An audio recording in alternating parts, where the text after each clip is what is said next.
পিতামাতা থেকে বলছি, বিয়ে না হলে আপনার ছেলে বড় হবে না, ম্যাচুরিটি আসবে না কিন্তু।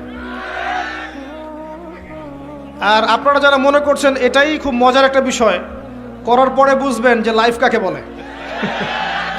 ঠিক আছে, করার পরে বুঝবেন যে জীবন কি জিনিস। মাঝে মাঝে মনে হবে আগেই ভালো ছিলাম।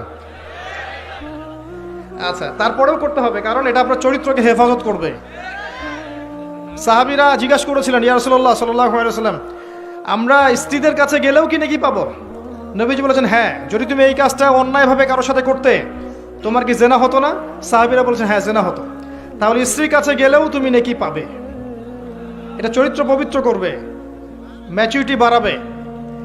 বয়স, সরকারি হিসেবে বয়সটা হয়ে যাওয়া জরুরি, এবং রিজিকের সোর্স থাকা জরুরি। হালাল রিজিকের সোর্স না থাকলে বিয়ে করতে যায় না। ভালোবাসা জানালা দিয়ে পালাতেও পারে তখন।